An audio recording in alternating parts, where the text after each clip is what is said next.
पवित्र बाइबल का वचन पढ़े और सुने जाने पर प्रभु यीशु मसीह आपको और आपके परिवार को आशीष दे।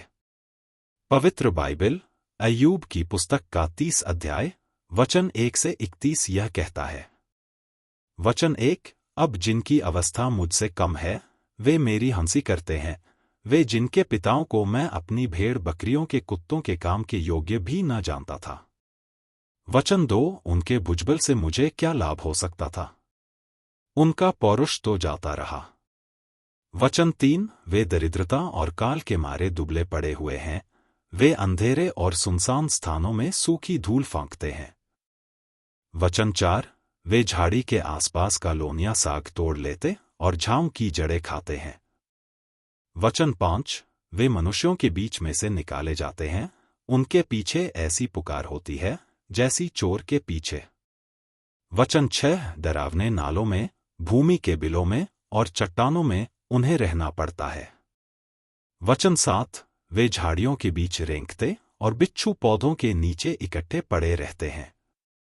वचन 8, वे मूढ़ों और नीच लोगों के वंश हैं जो मार मार के इस देश से निकाले गए थे। वचन 9, ऐसे ही लोग अब मुझ पर लगते गीत गाते और मुझ पर ताना मारते हैं। वचन 10, वे मुझसे घिन खाकर दूर रहते, वह मेरे मुंह पर थूकने से भी नहीं डरते। वचन 11, ईश्वर ने जो मेरी रस्सी खोलकर मुझे खा दिया है, इसलिए वे मेरे सामने मुंह में लगाम नहीं रखते।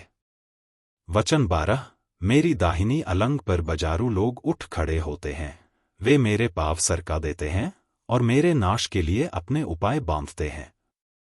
वचन 13, जिनके कोई सहायक नहीं, वे भी मेरे रास्तों को बिगाड़ते और मेरी विपत्ति को बढ़ाते हैं।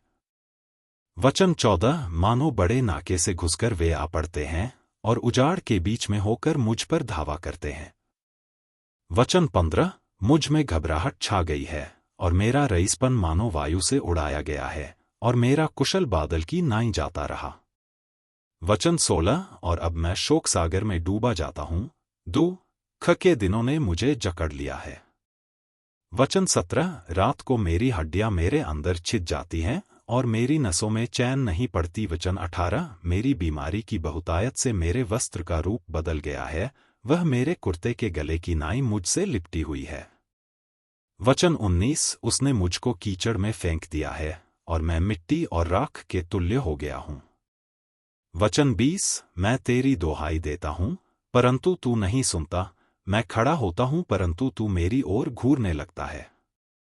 वचन 21, तू बदलकर मुझ पर कठोर हो गया है और अपने बली हाथ से मुझे सताता है। वचन 22, तू मुझे वायु पर सवार करके उड़ाता है और आंधी के पानी में मुझे गला देता है। वचन 23, हाँ, मुझे निश्चय है कि तू मुझे मृत्यु के वश में कर देगा और उस घर में पहुंचाएगा जो सब जीवित प्राणियों के लिए ठहराया गया है।